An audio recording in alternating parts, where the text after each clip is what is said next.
Voilà. Ok? Donc là, je vais avoir une vidéo sur laquelle va se trouver un bandeau titre. Je peux aller vérifier ce que ça donne. Je demande pour revenir au tout début, passer au point précédent, voilà, et puis lecture. Et là, c'est la catastrophe. Vous vous dites que votre vidéo a été effacée, vous ne la voyez plus, vous ne voyez que votre bandeau titre à l'écran, vous entendez le son de votre vidéo, mais plus d'image. Alors, rien de grave, en fait, votre vidéo est toujours là. Il y a juste un petit réglage supplémentaire à faire afin que la vidéo réapparaisse. Vous revenez dans votre ligne du temps. On se doute bien que c'est depuis qu'on a rajouté notre bandeau qu'il y a ce problème. Hein. Donc, je suis dans ma ligne du temps du bandeau, et vous voyez ici, j'ai 3 boutons, MHC. Alors, dès que je vais aller cliquer sur C, le bouton composer, ma vidéo va réapparaître. En fait, ça a permis d'incruster mon bandeau titre et de laisser une transparence pour la vidéo qui se trouve en dessous. Je reviens au début de ma vidéo pour voir. Je relance. Et cette fois-ci, je vois bien que j'ai mon bandeau titre et ma vidéo. Il n'y a plus de souci. Bien. Il me manque encore un élément, c'est mon avertissement, cette espèce de générique que je vais placer à la fin de ma vidéo. Je vais aller le chercher aussi. Comme tout à l'heure, ouvrir un fichier, il me place directement là où j'étais la dernière fois. Je prends mon fichier qui s'appelle dans mon cas ici avertissement, je l'ouvre, même principe, il va venir s'ouvrir dans cette fenêtre-ci, fenêtre de lecture, je le stoppe, c'est une image fixe, je n'ai pas besoin de la voir plus longtemps, et je vais venir la placer eh bien ici, en l'occurrence, sur ma 3e piste vidéo. Clic gauche, je glisse, et je dépose. Alors là, le problème, c'est que, si je prends ceci, je vois que il va jouer mon générique en même temps que ma vidéo. C'est pas ce que je veux. Moi, je veux que mon générique soit après ma vidéo. Je viens me placer sur mon avertissement, sur mon générique, que je viens de déposer. Clic gauche, et je glisse.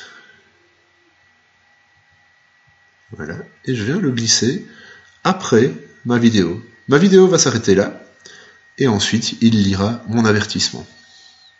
D'accord? Alors, je peux un petit peu voir d'ailleurs ce que ça va donner. Je place mon curseur là où je veux, hein, comme ça je ne dois pas regarder toute ma vidéo pour voir de quoi il retourne. Voilà. Lecture. Je vérifie ici. Voilà, je suis bien passé de ma vidéo à mon avertissement. Je peux réessayer. Vérifie. Ok. Alors, là vous allez peut-être vous dire, oh, cette transition entre la vidéo et l'avertissement de fin est un petit peu abrupte. On passe vraiment d'une image à l'autre. Ce qu'on va faire maintenant, c'est qu'on va rajouter une transition entre les deux. Vous allez voir que c'est pas très compliqué non plus. Alors je voudrais par exemple qu'à la fin de ma vidéo, j'ai une transition, que mon image devienne de plus en plus foncée pour aller vers le noir, ce qu'on appelle un fondu. Alors pour ajouter ce fondu, en fin de ma vidéo, je clique sur ma vidéo, je viens dans cette partie-ci de la fenêtre, vous voyez que là j'ai un petit onglet filtre, je vais rajouter un filtre, en cliquant sur le plus, il me propose une série de filtres ici. Alors moi je veux le mettre à la fin de ma vidéo, donc en sortie de vidéo, et c'est une transition de fondu. Je clique dessus, et il veut me rajouter un fondu. Par défaut, il va durer 1 seconde. Ça nous convient très bien. Je vais pouvoir aller voir de nouveau ce que ça donne. Je replace mon curseur. Voilà, je suis en fin de vidéo. Je lis. Voilà, j'ai bien vu cette transition. Mais la transition après, avec mon avertissement, est encore un petit peu abrupte. Eh bien, je vais faire la même chose, mais avec mon avertissement. Je clique dessus pour le sélectionner. Et je vais lui ajouter un filtre. Alors je dis, tiens, mais où est le filtre que j'avais tout à l'heure? Il a disparu. En fait, c'est normal, hein, c'est parce que vous avez changé d'élément. Hein. Si je reclique sur ma vidéo, il est bien là. Hein. Donc, chaque élément dispose, on va dire, de sa propre fenêtre ici. C'est pour ça que la fenêtre change. Je reviens sur l'avertissement. Voilà, il n'y a rien. Je rajoute un filtre. Je voudrais aussi un fondu, donc cette transition, mais cette fois-ci au début de mon avertissement. Eh bien, ce sera un fondu vidéo entrant. Je clique dessus. Lui aussi, il fait une seconde. C'est très bien. Je vais vérifier ce que ça donne. Je replace mon curseur.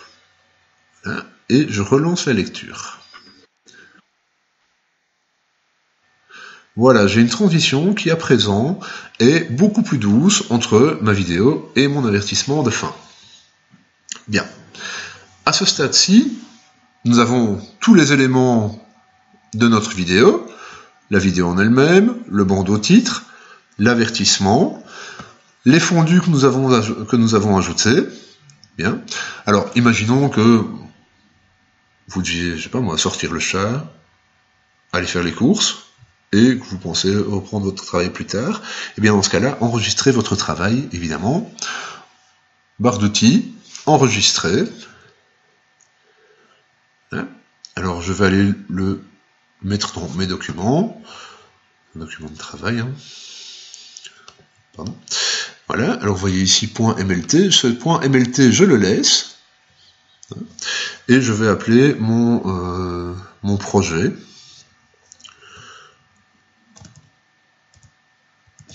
Tutoriel shortcut.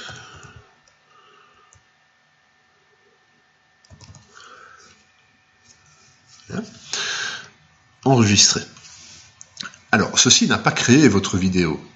Ceci a en fait créé un conteneur de tous ces éléments. Mon bandeau titre, mon avertissement, ma vidéo, mes effets de fondu, etc. D'accord? La prochaine fois, ben, si j'interromps mon travail maintenant, la prochaine fois, je n'aurai qu'à aller ouvrir ce fichier-là que je viens d'aller sauvegarder. Bien. Nous allons maintenant passer à l'encodage de la vidéo. L'encodage, de quoi s'agit-il? Eh bien, c'est le programme qui va s'en charger pour vous. Il va coller ces différents éléments que vous avez dans votre timeline pour en faire un seul fichier. Il va les compresser, si vous voulez, compresser, les mixer, afin de faire un seul fichier pour votre vidéo. Alors, pour encoder ma vidéo, je vais cliquer sur le bouton « Encoder ». Ma fenêtre ici a de nouveau changé, c'est normal, et je vais devoir aller choisir le format d'encodage de ma vidéo. Comme nous allons poster ces vidéos sur YouTube, sur la chaîne du collège, nous devons utiliser un format qui soit compatible avec YouTube. Alors, on ne va pas faire ici un cours sur les formats vidéo, on va aller au plus simple. Dans ma liste ici de formats vidéo, je vais aller chercher le format, donc je fais défiler, MPEG 4. Alors ce format est compatible avec YouTube, donc tout va bien. Une fois que j'ai choisi ce format, j'ai les propriétés du format qui se trouvent ici, je ne vais pas les changer. Normalement, tout est bon dès le départ. Je descends dans ma fenêtre et je vais cliquer sur « Encoder le fichier ». Une fois que j'aurai cliqué sur ce bouton « Encoder le fichier », il va commencer à créer ma vidéo. Je clique dessus. Il me demande ce que je veux sauvegarder. Alors, de nouveau, je vais aller la mettre dans mes documents. Podcast T. Et je vais l'appeler montage tutoriel dans mon cas.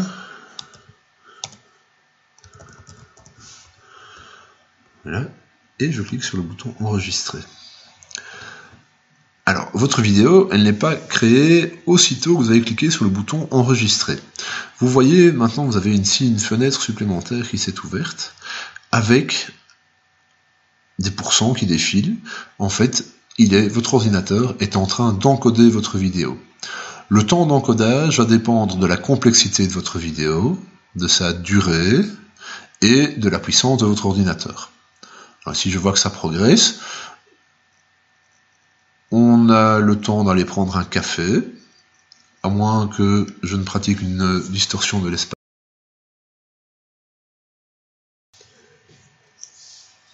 La distorsion de l'espace-temps était particulièrement efficace, puisque nous sommes maintenant à 97%, et voilà, il est à présent effectué. L'encodage est donc terminé. Je vais une dernière fois aller enregistrer mon projet, voilà, et je peux sortir du programme. Je ferme Shortcut.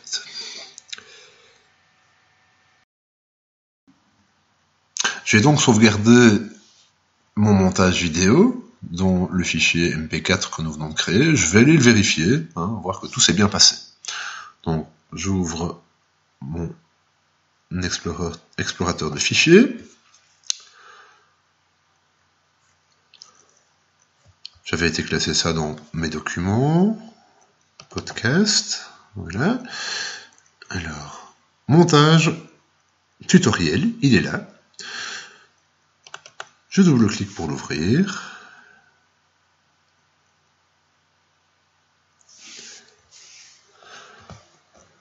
J'ai un lecteur multimédia qui s'allume ici.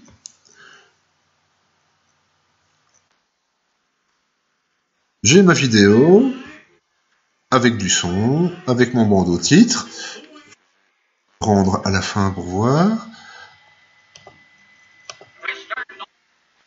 Voilà, mon fondu, mon avertissement, tout est là. Ma vidéo est prête. Il me reste à présent à l'envoyer à la personne qui se charge de la chaîne YouTube du collège. En l'occurrence, pour l'instant, c'est moi. D'accord ? Donc vous m'envoyez la vidéo et je vais ensuite la poster sur YouTube. Voilà, je vous remercie de votre attention et je vous souhaite du plaisir dans la création de vos vidéos.